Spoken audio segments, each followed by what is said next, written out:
Hello and welcome back to my channel. My name is Hot Mess Tom and thank you so much for clicking on this video.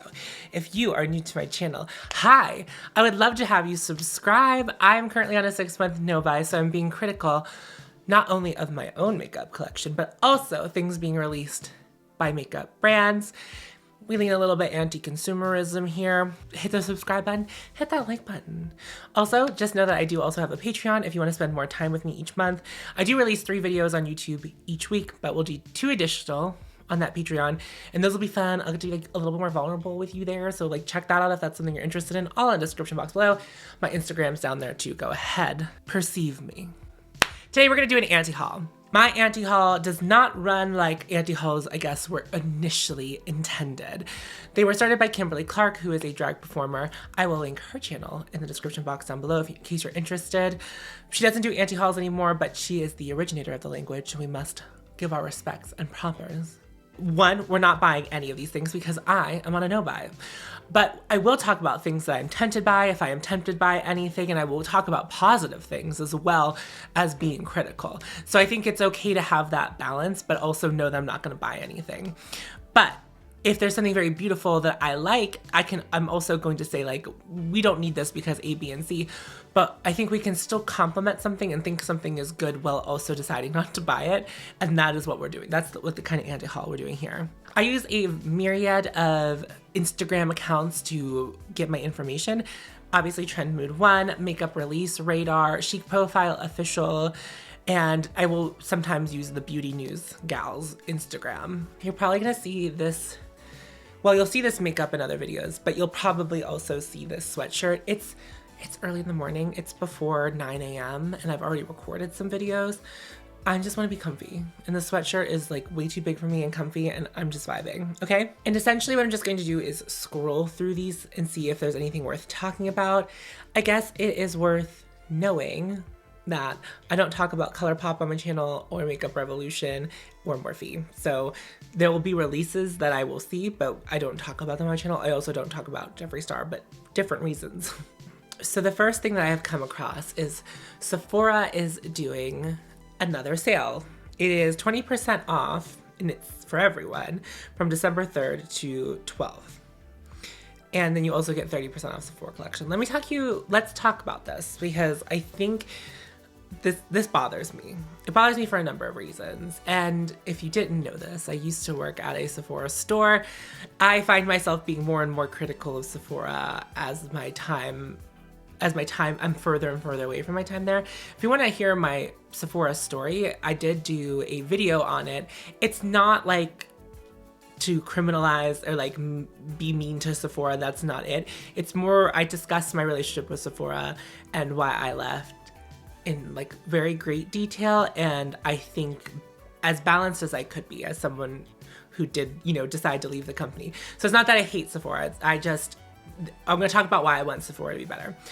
I hate this sale, and I'm mad about it for a number of reasons. And I'm not mad that everyone is getting 20% off. But what I'm mad at is Sephora has duped you, or is trying to dupe us. So I don't want to accuse you of being like not being able to see it, too dumb to see it. I don't think that's it. But I think Sephora wants us to is living in a world where they see us as idiots. And I'm saying this because this is the first time they've ever done this, which means to me that like Sephora did not make enough money or as much money as they wanted to during the VIB Rouge sale. And so now they're giving everyone, not just Rouge, everyone 20% off for this 9-day period. The reason I'm mad is there are people who are regular beauty insiders or VIBs who did not get 20% off the first time around. And you made us, the consumer, think that that was going to be the one and only opportunity to get a percentage off, because famously, Sephora has there was no precedent to expect a second sale with a higher percentage. So now what they are thinking is that all the people who got 10 and 15% off, I would say Rouge people behave the way Rouge people behave. And that is not like, I'm not saying like to be mean, but like you have to spend quite a bit of money at Sephora every year to hit Rouge status. I'm just like the shopping behaviors of someone who is Rouge, they're very different than someone who is not. Like they're gonna use that 20% off. They've probably already I'm sure there are a lot of Rouge people who have since bought stuff not on sale since the VIB Rouge sale, which was less than a month ago. So take that into consideration. But now they're thinking that like, oh, now the people who got 10 and 15% off the first time are going to come back and shop again because they're tricking you into thinking that you're getting a better deal. I'm not going to do the rundown and talk about how much you're not saving or saving by, you know, having an additional 5% or 10%. I'm going to link you to Hannah Louise Poston's video that she did for this particular VIB sale for this year. She has a whole sales survival guide for those people who need that encouragement, who are on a no buy, who are on a low buy, and like need to, you know, hear conversations happening. I think her video is going to be a better resource than like what I could break down here. But it really does kind of fuck me off that Sephora thinks that they're going to be able to do this. So I'm going to say to you, if you've already bought something at 10 to 15% off, you do not need something at 20% off. And I understand that everyone has different shopping habits than me, but the rate at which I bought makeup before I started my no buy was alarming. And I have a collection that I like cannot get to everything, and that is something that I'm currently working through. But this sale is promoting behaviors like that. So if you participate in both of the sales, what did you not buy last time that you could buy this time that is going to add value to your collection in a way where you are going to use it and love it, and it is going to be a great and smart choice for you to buy this time? Like what was it? What was it that you didn't buy the first time? What was it that you didn't buy at 10% off or 15% off? And I know that I'm directing this conversation specifically at people who already shopped the first sale. I'm doing that because people who did not shop the first sale probably are not going to be any more tempted by this 20% off sale than they were the first time, because I just, you know, behavioral things.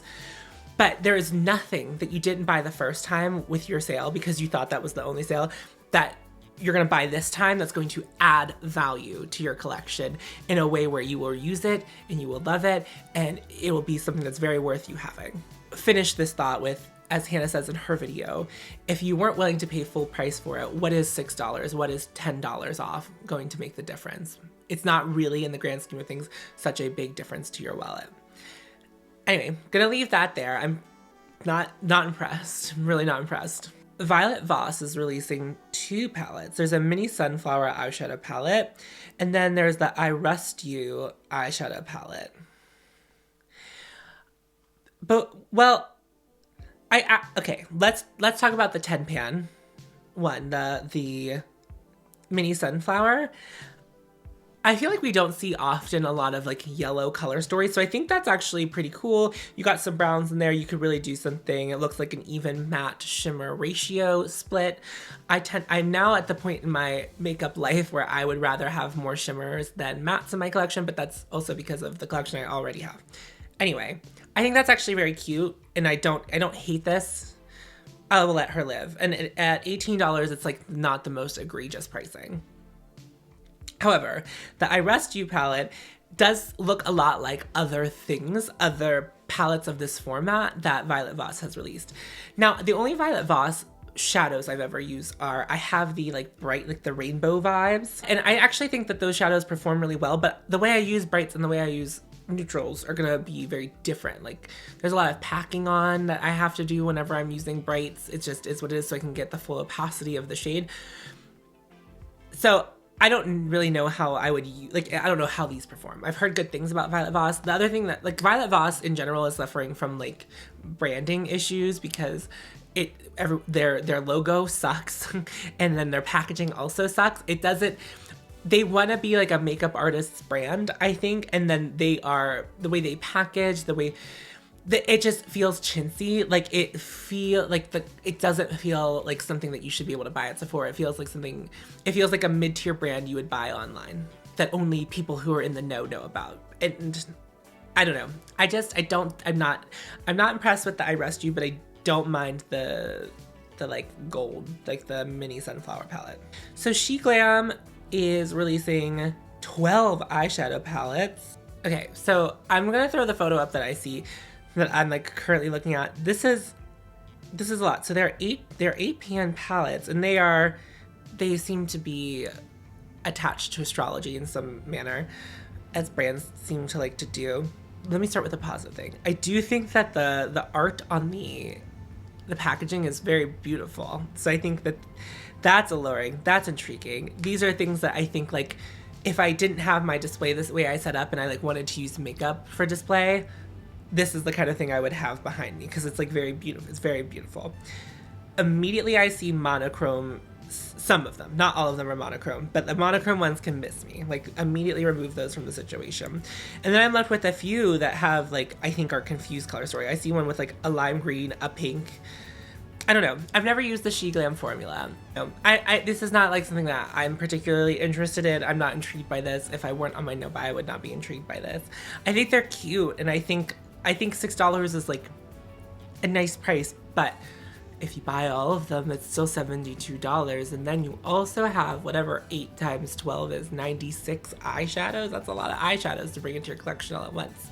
So I do think if you find a color story that you like, or I don't know. I really hate the way that brands are actually using astrology to sell stuff to us, and I have a problem with it kind of explicitly because they're trying to get people in each sign to buy their sign. Whether or not they like the color story, they want you to buy into, like, this is my astrological sign, so this is the one for me. Don't play me like that. Don't play me like that. I hate that. So Hipdot is collaborated with Rugrats, and it's a Hanukkah themed collection. Love that. Do I love that? I don't know. I appreciate the representation of Hanukkah into the holiday themed makeup items. And I want to say that before I say the rest, but like also just like, do people who celebrate Hanukkah, do you really want to get dragged into this consumeristic nonsense? I'm sure, like, I would appreciate feeling seen and like having that option, but is this it? Is this what you want? I'm gonna say that off the top. That's just my thoughts. Like, I wish that things that I were interested weren't dragged into this makeup consumeristic nonsense. So, but do you think it's very cool that there is Hanukkah is being used as an inspiration, I guess, but also with the Rugrats. Now, if I remember correctly, I think only Chucky is Jewish, but maybe Tommy and Angelica are, because they are included in it. I don't want to speak too out of terms there because I literally don't know. It's a blue and gold eyeshadow palette, which is, I like blue and gold, they go very well together. That's why you see a lot of like high school colors are blue and gold. Like, I went to a high school that our colors were blue and gold, but like 12 of the other high schools nearby also had blue and gold. The face masks are terrifying. I guess they're doing face masks, and they have they have Chucky and Angelica's faces on them. I don't like them. I don't know. Hipdot's a brand that confuses me, and they continue to confuse me to this day. I don't know who is wearing this much blue eyeshadow? And that's a genuine question, because like blue eyeshadow is like not my destiny. Like, I like it sometimes, but if I'm using a blue eyeshadow, it's normally not the star of the show. Like, we're not doing blue. We're just like, we're doing some blue.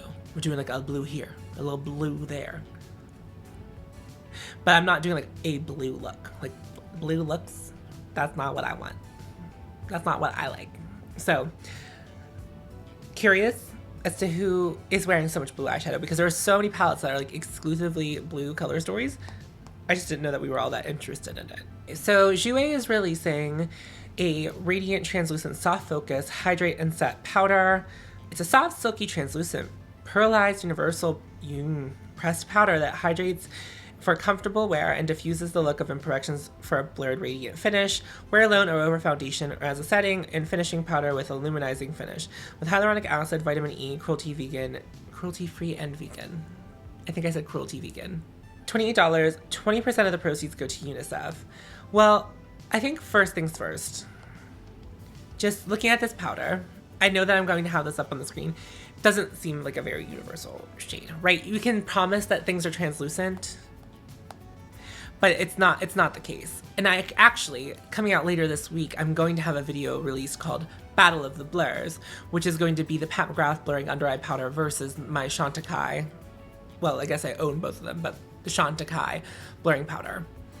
And so this is something, I love a blurring powder. So I'm like intrigued by this, but I'm gonna need a little bit I'm gonna need a little bit more. And also the way the shade changes depending on the photography. Like in some it looks really light and some it looks like a medium. But if it is as dark as like this picture shows, I imagine very fair people are not gonna be able to use it. And I imagine people with very deep skin are not gonna be able to use it. It's like for a very specific skin tone set, which, whatever, that happens a lot. And that's not saying it's okay, but it does happen a lot. Like this is very typical, but I think we could have done with 3 or 4 shades. Anyway, I just think there should be more shades of this, but I will probably want to seek out reviews on it. I kind of like that it's a blurring powder, but also has a radiant finish. The blurring powders that I have currently, well, the Pat McGrath one goes very matte.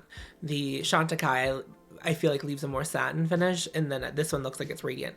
So like I have my eye on this. It's something I am intrigued to buy, but the next time I'll need blurring powder is probably not for a year or so, because my Chantecaille powder, I have a backup of. So it's gonna take a long time for me to use it up. And I don't use it all the time. I use it a lot, but not all the time. Always wanna see blurring powders. Don't know that Jouer is the one for me. Viseart, rapid firing out these releases this holiday season, is dropping the Petit Pro Paris Étoile. It is one of the Petits, so they're small pans. This is very beautiful. This is not something I would ever buy because, one, it's a blue color story again, but it fills that, like, I want to be that bitch who always wears a smoky eye. Like, if I was that person, I'd be like all over this palette. I love Viseart palette. I love Viseart mattes. I love Viseart shadows. And so like this, I think this is a very solid release from Viseart. Is it the most interesting? No. But if you are someone who like wears a lot of smoky eyes and you wanted to, this could be a way to spice up your smoky eye. If you're always doing black, this would be a way to do like a little bit different, like a dark blue that like goes like just like a navy smoky eye, which I think is hot. I think that's hot. I'm into this, but I don't need her, and I doubt you need her either because it's for a very specific person. This is interesting. So Too Faced is releasing the Too Femme collection. Let's just hone in onto the eyeshadow because I don't really care about the limited edition Better Than Sex mascara packaging or the blush. What an interesting color story to release in this time of year.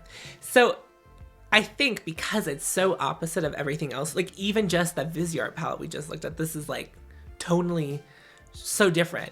This feels like a breath of fresh air. However, and I will say that of Too Faced's palette releases, this is not the most obnoxious. It doesn't look like it's doing too much. It has some like pretty colors in it. So I think there's like a lot of drama surrounding this, so I might be speaking out of line, and that, you know, I apologize if I am, but I think that this was like sneak peeked like a long time ago. Like I feel like I remember seeing a photo of this. I don't know if it was a promotional photo that like got leaked or whatever, but this is not the first time I've seen this. And I'm pretty sure when I watched Beauty News, they talked about how this was like supposed to originally be in the springtime. Like it was like teased and then it didn't come out.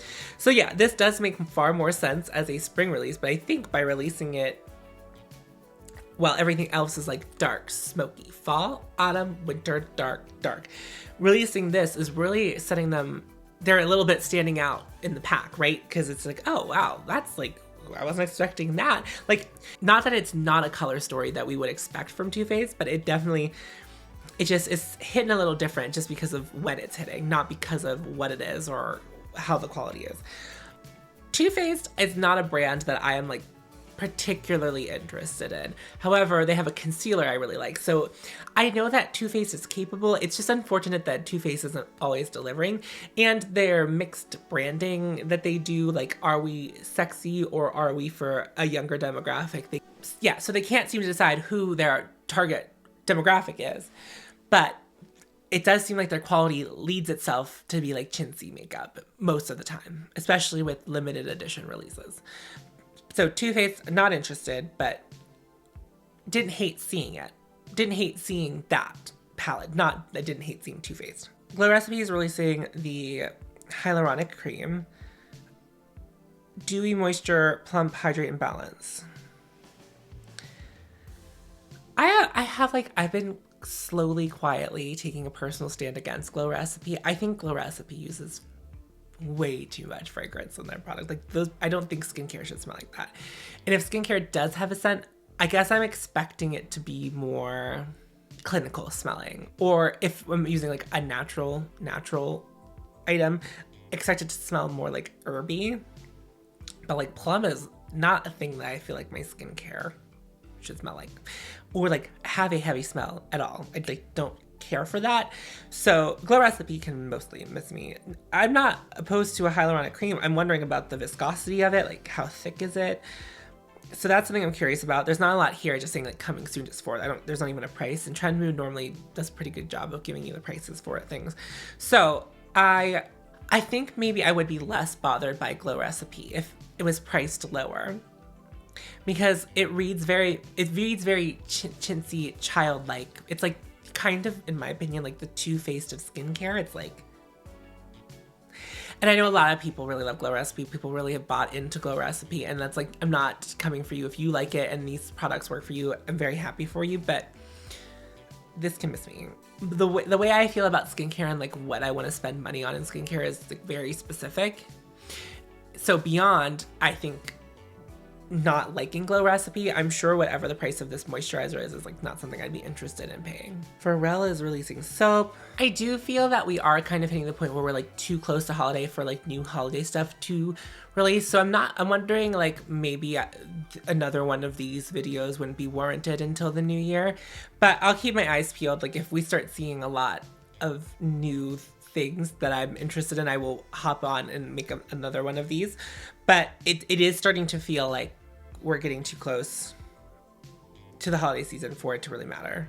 This is like a follow-up. I don't normally do this whenever I do an anti-haul, but the Magic Lamp eyeshadow palette from Klarity Kosmetics, I talked about in my live anti-haul that I did. And I thought it was very beautiful at the time. It's interesting. I think the swatches are more alluring, seeing the color stories swatched, as opposed to looking at them in the pan. Because in the pan, I hate this color story. Like, I'm not interested at all. But looking at the swatches, it intrigues me a little bit more.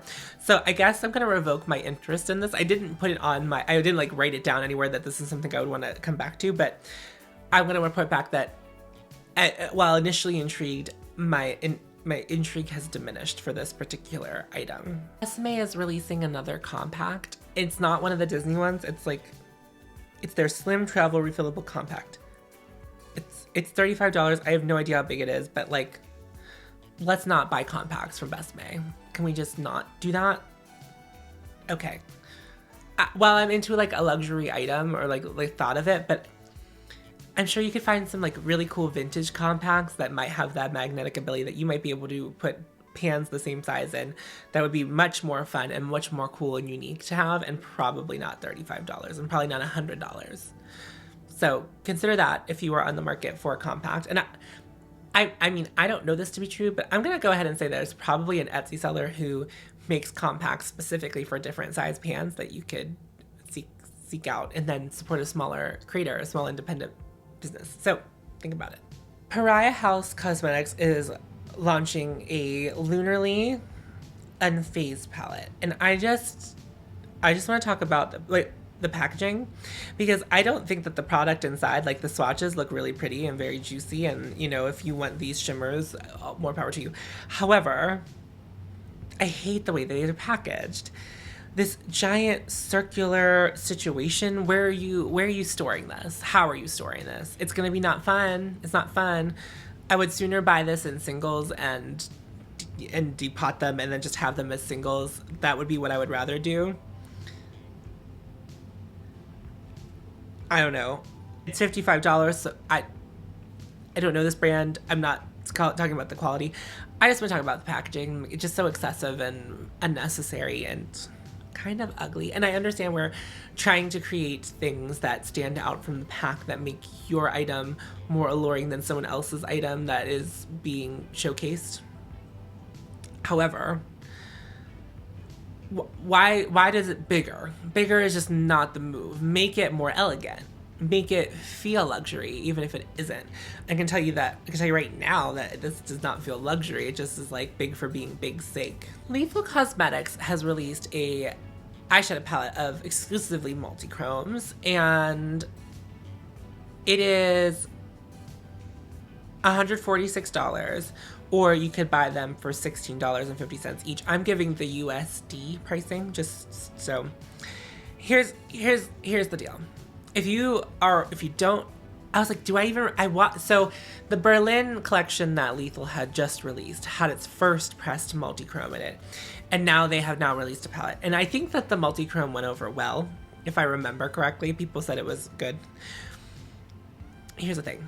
If you do not already have a multi-chrome collection, I think if you wanted to start with 9, I think this would be a good way to start. A good way to get your foot in the door, multi-chromes wise. Because, you know, not 9 for $16.50 is like not the worst multi-chrome pricing I've seen. The swatches I've seen of it, they look okay. Actually, the swatches are a little bit weird. I think they don't look like oil slicks as I think of like whenever I swatch a multi-chrome that I own. So I'm curious about it. It doesn't mean it's bad, it's just different than what I'm familiar with, just like what it looks like to me. I don't think that this is a bad option for people who don't have multi-chromes, but if you have a vast multi-chrome collection, then I don't think that this is a smart buy. So for me, as someone who has, I think, most of the stained glass collection from Clionadh, this is not something I need. I don't need to add more multi-chromes to my life. However, it's interesting to see. It's nice to see.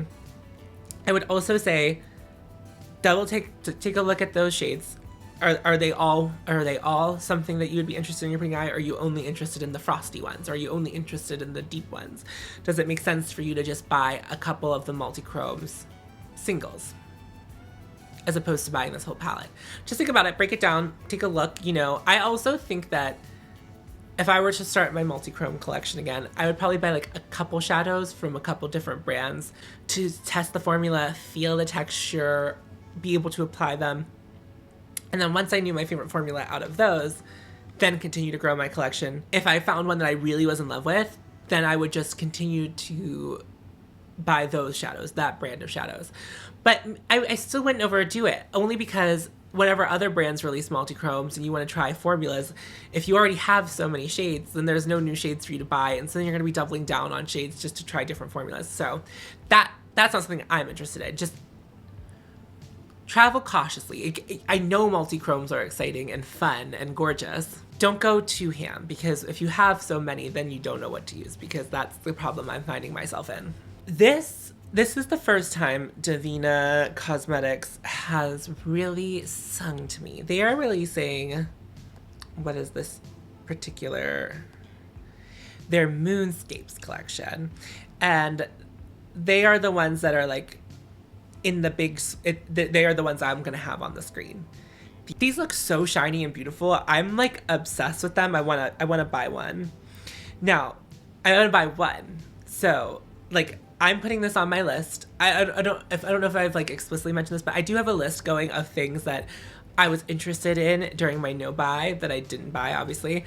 I'm gonna do a video at the end of my 6 months to reflect on these and see if anything that I have on this list is still something that I am interested in. Anyway, I'm gonna throw these on that list because I think these are very beautiful. I think these are so pretty. I wanna get my hands on them. And there's some other releases that they're coming out with, like there's a fairy fire shade that looks really pretty. There's a like really blackened red multi-chrome called Midnight Sun that I'm into. I'm very into this release in general from Devinah. I like all of it, but the things that catch my eye the most are the Moonscapes collection. I'm very interested in that. And it doesn't really look flaky, but it doesn't look like it's not flaky. So I'm very interested about the formula. I just want to get my hands on it. I just want to see. I just think I'm intrigued.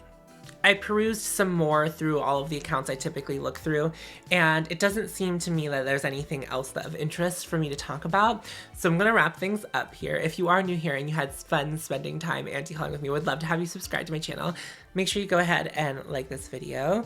And if you wanna see more from me, even more than that already exists on my channel, I have a Patreon that I just launched. We're doing 2 extra videos over there. We, meaning me. I keep saying we, but it's just me. It's a one-person operation that I'm running here. Like, I film, I edit. And I'm not saying that other people don't do that, but I often say we, just meaning like, I'm including you in the conversation. Like, you're part of this conversation. Like, we over there on my Patreon. We're doing that. Also, anyone who has become a Patreon supporter, thank you so much. That's very cool. I'm flabbergasted that people are doing that. But yeah, go ahead and check my Patreon out if you're interested in that. That's linked down below. Instagram linked down below. Check it all out. Find me in places. Yada, yada, yada. Just remember to follow your hote and you will find me. And I will see you in my next video. Thank you again for watching. Bye, friends.